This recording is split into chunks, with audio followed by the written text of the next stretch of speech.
परम पूज्य गुरु राम किशोर शरणदास जी महाराज, साध्वी तपस्या जी और समस्त मेरे अग्रजगण, मैं संजय कुमार रघुवंशी उज्जैन से प्रतिनिधित्व करता हूं। मालवा के क्षेत्र का प्रतिनिधित्व करते हुए मैं इस गारंटी से आज यहाँ कह सकता हूं कि अखंड की स्थापना करने वाले 13 फाउंडर मेंबर में से 11 यहाँ बैठे हुए हैं। 11 इसमें बैठे हुए हैं, उसमें हम भी हैं, अशोक जी भी हैं, ओम जी भी हैं, शक्ति भैया हैं और बाकी सब हैं। तो जब इन्होंने हमारी बातें नहीं मानी तो हमने एक बार निर्णय लिया कि बहुमत के आधार पर इन्हें हम बाहर कर देंगे। यदि पोस्ट लेके बैठना है सिर्फ नाम के लिए तो हम पोस्ट देने के लिए नहीं है। पिछले 5 सालों में क्या किया हमने देखा। हम सिर्फ और सिर्फ समाज के उत्थान के लिए बात करने आए हैं और इसलिए पिछले 30 तारीख 1 अप्रैल को अपनी बैठक हुई थी। उस दिन भी हमने ये कहा था कि आज के बाद हम किसी अखिल या अखंड की मीटिंग में नहीं आएंगे।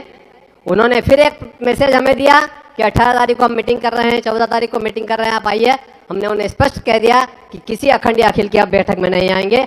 अखिल और अखंड की एकमात्र जो बैठक होगी हम उसी में शामिल होंगे, इसके अलावा हम कहीं शामिल नहीं होंगे। साथियों, हमें इस बात को सोचना पड़ेगा कि आखिर कब तक हम ये अखिल अखंड के चक्कर में पड़े रहेंगे। ये अखिल अखंड का चक्कर शुरू भी हमने ही किया था, ये भी हम मानते हैं। वास्तविकता भी यही है कि शुरू भी हमने किया था। ये इस गलती को भी हम स्वीकार कर सकते हैं, लेकिन उसका फायदा ये हुआ कि जो अखिल ठंडा पड़ा हुआ था वो जागृत हुआ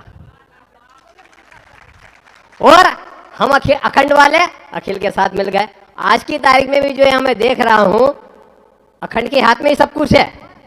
ये देख लेना आप, ये जो सब कुछ चल रहा है ये अखंड के हाथ में ही है, अखिल के हाथ में कुछ नहीं है। अखिल वाले बैठे हैं, दिख रहे हैं, सुन रहे हैं, लेकिन चूंकि हम अखिल और अखंड बचे नहीं। अब कोई अखिल और अखंड नहीं है पूरे देश में। अखंड नाम की संस्था को हम आग लगा चुके हैं, बत्ती दे चुके हैं पूरी तरीके से। आपको कहीं सोचने की जरूरत नहीं है। यदि मैं नाम नहीं लेना चाहता, वरना आप समझ जाएंगे मैं हरिशंकर सिंह, बलवंत सिंह जी की बात कर रहा हूं, तो मैं बिल्कुल नाम नहीं ले रहा हूं उनका।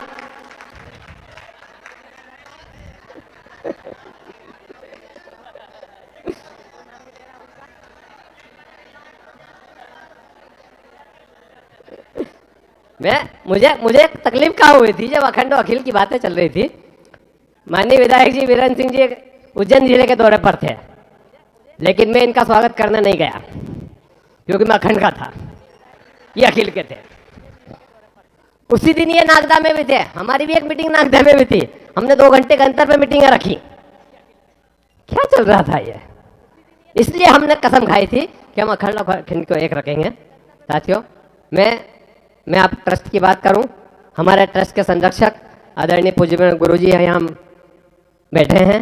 इनके आशीर्वाद से पिछले 8 सालों से हमारे ट्रस्ट का जो अनुमति नहीं मिल रही थी हमारी धर्मशाला को बनाने की, एक दिन ये इकट्ठे हमारे साथ खड़े हुए, कमिश्नर के यहाँ जाके खड़े हुए, 1 मिनट में अनुमति मिली है।